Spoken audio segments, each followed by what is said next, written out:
Welcome to हमारा study point. तो आज इस वीडियो में आपको कक्षा 11वीं और जो सिद्धांत वाली बुक है उसका अध्याय पहला पढ़ाया जाएगा, जिसका नाम है राजनीतिक सिद्धांत, मतलब पॉलिटिकल थ्योरी।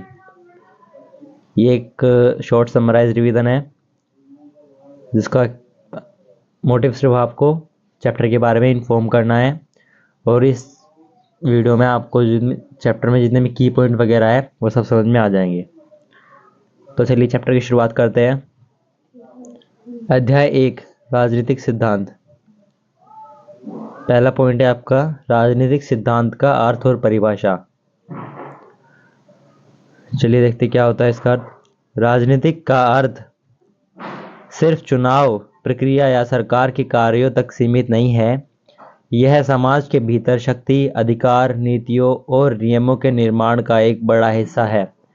यह उन सभी गतिविधियों को संदर्भित करता है जिनका उद्देश्य समाज में अच्छे शासन की स्थापना करना है।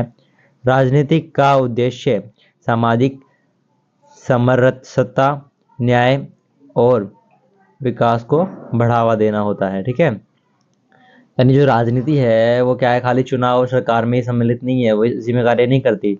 ये क्या है, चुनाव और सरकार से बाहर के कार्यों में भी अपनी भागीदारी देती है। जैसे समाज की जो भीतरी शक्ति होती है, अधिकार होते हैं, नीतियाँ होती है, नियम होते हैं, इन सब का निर्माण करने में भी इनका बहुत बड़ा योगदान है। ठीक है, और ये क्या है, ये उन सभी गतिविधियों को संदर्भित करती है जिनका उद्देश्य समाज के अच्छे कार्यों के लिए किया जाता है, या फिर अच्छे समाज की स्थापना के लिए किया जाता है। और क्या है, राजनीति का उद्देश्य सामाजिक समरसता और क्या है, न्याय और विकास को बढ़ावा देना है। एक तरीके से ये क्या करती है राजनीति, कि समाज के हित में कार्य करती है, कहा जाए तो। आगे देखिए, राजनीति यह राज्य और समाज के बीच होने वाली गतिविधियों, संघर्षों और निर्णयों की प्रक्रिया है। इसमें शक्ति, अधिकार और नियंत्रण के तत्व शामिल होते हैं। ठीक है, राजनीति में क्या होता है कि ये क्या है, समाज के बीच होने वाली क्या है, गतिविधियों, संघर्षों और निर्णयों की एक छोटी सी प्रक्रिया है। इसमें क्या है, शक्ति होती है, अधिकार होते हैं और नियंत्रण क्या है, तत्व शामिल होते हैं इस सब में। ठीक है, राजनीति हो गया। राजनीतिक सिद्धांत क्या होता है, यानी राजनीति आपने पढ़ लिया, अब राजनीतिक सिद्धांत। यह सिद्धांत यह समझने में मदद करते हैं कि राजनीतिक के कौन से सामान्य नियम और विचार है जो हमारे समाज में लागू होते हैं। यानी ऐसे राजनीति के ऐसे कौन से सिद्धांत है जो हमारे समाज में लागू होते हैं, उनको समझने में हमारी कौन सहायता करता है, राजनीतिक सिद्धांत। ठीक है, अब आगे देखिए, राज्य की परिभाषा और तत्व। यानी राज्य की परिभाषा क्या होती है और इसमें कौन कौन से तत्व शामिल होते हैं। पहले तो राज्य की परिभाषा देखिए। राज्य का मतलब केवल एक भौगोलिक क्षेत्र नहीं है, बल्कि यह एक संस्था है जिसका उद्देश्य अपने नागरिकों पर शासन करना और उनके जीवन को बेहतर बनाना होता है। राज्य के 3 प्रमुख तत्व है।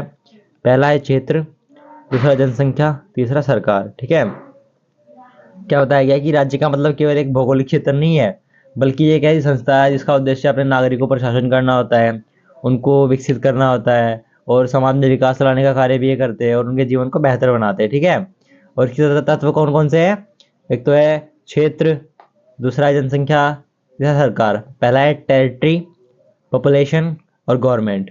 ठीक है, क्षेत्र को देख लेते हैं। राज्य का एक निश्चित भौगोलिक क्षेत्र होता है जिस पर उसका अधिकार होता है। यानी जो राज्य होता है उसका एक भौगोलिक क्षेत्र होता है, एक पर्टिकुलर पार्ट होता है जिस पर क्या होता है, सिर्फ राज्य का अधिकार होता है। ठीक है, और पॉपुलेशन यानी जनसंख्या देखिए क्या है, राज्य में रहने वाले नागरिकों की संख्या। यानी आपके राज्य में अगर 200 लोग हैं तो उन 200 को हम क्या कहेंगे कि वो जनसंख्या रह रही है वहां पे। ठीक है,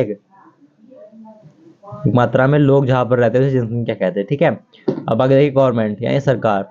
वह संस्था जो राज्य के अंदर कानूनों और नीतियों को लागू करने का कार्य करती है। यानी एक तरीके से ये मान लो कि यही का क्या करती है, कानून लागू करती है और ये आपसे पालन करवाती है। ठीक है, तो चलिए आगे देखते हैं। राजनीतिक सिद्धांतों के प्रमुख प्रश्न। पहले तो देखिए, राजनीतिक विज्ञान में कई सिद्धांत और विचारधाराएं हैं जो क्या करती है, समाज में विभिन्न राजनीतिक समस्याओं का समाधान प्रस्तुत करती है। इसके अंतर्गत क्या है, कुछ प्रमुख प्रश्न होते हैं, जैसे राज्य किसके लिए है? ठीक है, पहले देखिए राज्य किसके लिए, पहला प्रश्न तो ये हो गया। अब इसका उत्तर देखिए, राज्य का उद्देश्य क्या है? यह केवल शासक वर्ग के हित में काम करता है या सभी नागरिकों के भले के लिए कार्य करता है? यानी राज्य का उद्देश्य क्या है, या राज्य क्यों है, राज्य क्यों बनाया गया, राज्य का उद्देश्य क्या है, ये आपको इसमें पता लग गया होगा कि राज्य क्या करता है, केवल शासक वर्ग के हित में काम नहीं करता, सभी नागरिकों के हित में कार्य करता है। ठीक है, सबके भले की बात करता है। दूसरा प्रश्न देखिए, सत्ता का स्रोत क्या है? सत्ता का स्रोत क्या है, उत्तर देखिए इसका, शक्ति का स्रोत कहाँ से आता है?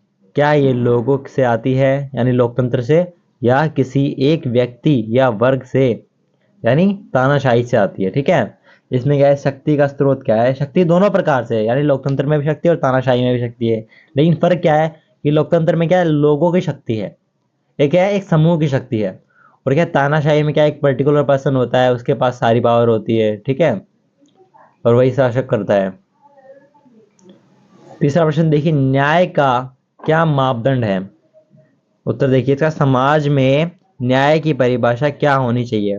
यानी न्याय को किस मापदंड में मापा जाता है कि समाज में कितने लोगों के साथ न्याय हो रहा है और होना चाहिए। ठीक है, तो ये आपके कुछ प्रश्न थे, राजनीतिक सिद्धांत के कुछ प्रमुख प्रश्न होते हैं, ये आ सकते हैं, ये बहुत ही इंपॉर्टेंट है, एग्जाम में पक्का आएंगे। चलिए आगे देखिए, राजनीतिक शक्ति क्या होती है, और इसके कुछ पार्ट भी है। पहले देखिए, राजनीतिक शक्ति, राजनीतिक शक्ति का मतलब वह अधिकार और क्षमता जो किसी व्यक्ति या समूह को समाज या राज्य में अपने विचारों और निर्णयों को लागू करने की अनुमति देता है। यह शक्ति लोकतंत्र, तानाशाही या अन्य शासन व्यवस्थाओं के माध्यम से विभिन्न स्वरूपों में प्रकट होती है।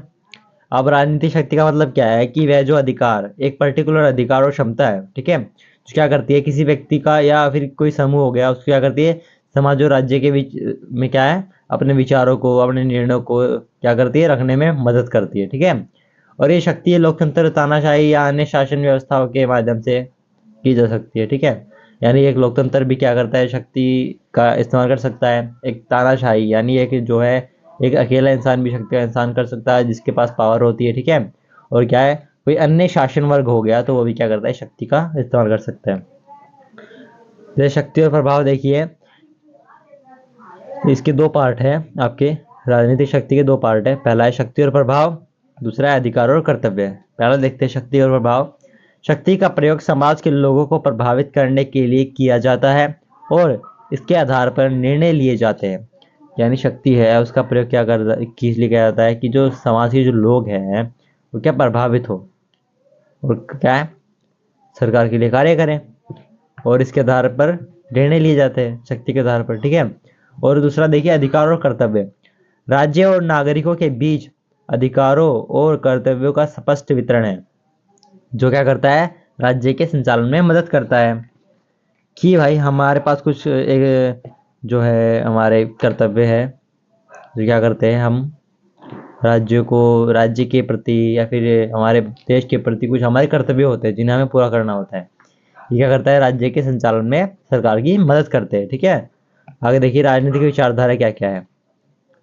राजनीति में विभिन्न विचारधाराएं हैं जो समाज में विभिन्न प्रकार से शासन व्यवस्था के मॉडल प्रस्तुत करती है। इनमें से कुछ प्रमुख विचारधाराएं आप में यहाँ पे दी गई है, आप देख लीजिए।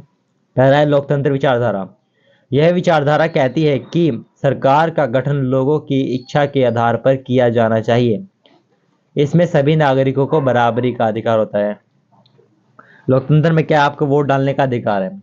अब सरकार किसको चुननी है, आपको चुननी है, जिसको आप वोट दोगे वही सरकार बनेगी। ठीक है, इसीलिए लोकतंत्र में क्या कहा गया है कि सरकार का गठन किसके आधार पर होना चाहिए, लोगों की इच्छा के आधार पर, और इसमें क्या होता है, नागरिकों को बराबर का अधिकार होता है। दूसरी शक्ति देखिए यहाँ पे, दूसरी मतलब विचारधारा देखिए, तानाशाही है। ठीक है, तानाशाही में एक व्यक्ति या एक छोटे समूह के पास पूरे राज्य की शक्ति होती है। यह शक्ति एक तरफा होती है और जनता की स्वतंत्रता पर कड़ा नियंत्रण होता है। अब तानाशाही में क्या है कि भाई कोई भी एक राजा हो गया है मान लीजिए, और अपनी जनता पर शासन कर रहा है। अब वो राजा अच्छा हो या बुरा हो, शासन तो वही करेगा, क्योंकि वो जनता को क्या करता है, टॉर्चर करता है एक तरीके से। उस पर अत्याचार करता है, उससे क्या कर वसूलता है। अब वो बुरा है ये मान लीजिए, ठीक है, तो क्या एक तानाशाही हो गया, वो वहां पर किसी और राजा को शासन नहीं करने देगा, ठीक है। वो खुद एक तरफा है, मतलब वो एक तरफा शासन करेगा। अब जनता के साथ वो कुछ भी कर सकता है। अब देखिए तीसरी जो है आपकी साम्यवाद। साम्यवाद का लक्षण समाज में वर्गहीनता की स्थापना करना है, जहां सभी लोग समान रूप से संपत्ति और संसाधनों का उपयोग कर सके। साम्यवाद क्या है कि भाई सभी को समान रहना है, ठीक है। और क्या क्या है कि जो वर्गहीन है, वर्गहीन जो समाज है उसकी स्थापना करना है, ठीक है। और इसमें क्या बताता है कि समान रूप से लोगों में संपत्ति और संसाधनों का वितरण होना चाहिए। आगे देखिए पूंजीवादी। जो हमारी पूंजीवादी विचारधारा है वो क्या कहती है कि पूंजीवाद में निजी संपत्ति और बाजार आधारित अर्थव्यवस्था को महत्व दिया जाता है। इसमें व्यक्तिगत स्वतंत्रता और लाभ की अधिकता होती है।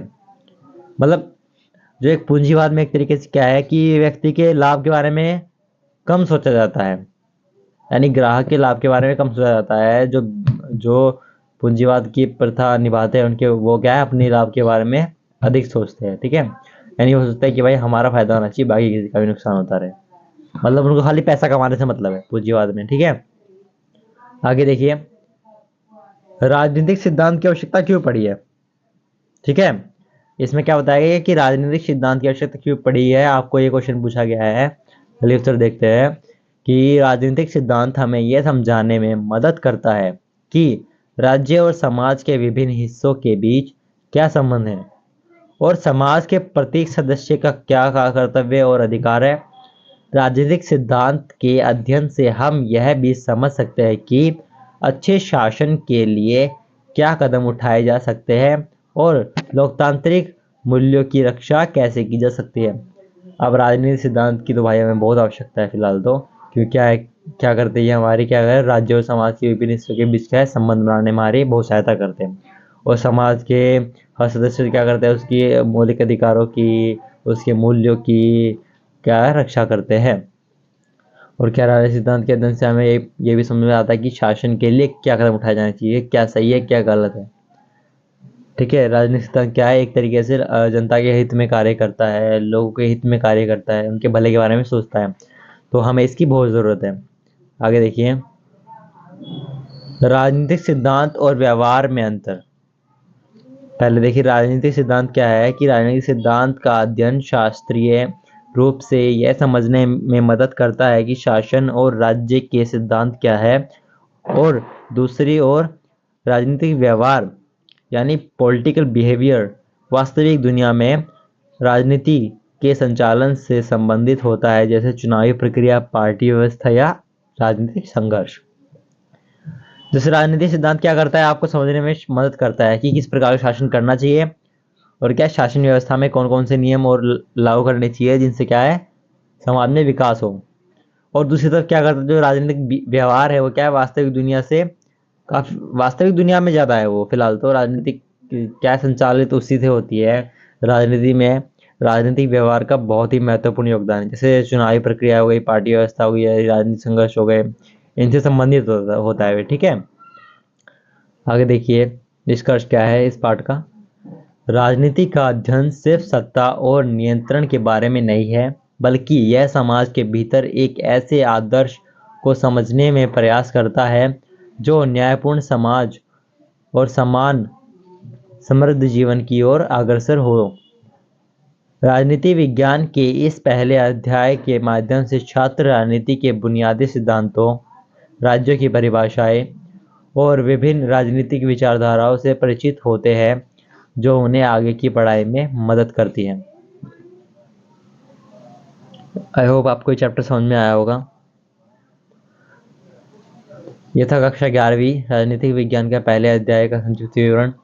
यह अध्याय राजनीति की बुनियादी सिद्धांतों और उनके महत्व को समझने में मदद करता है। Thank you for watching my video. Like, share and subscribe my channel because for more videos.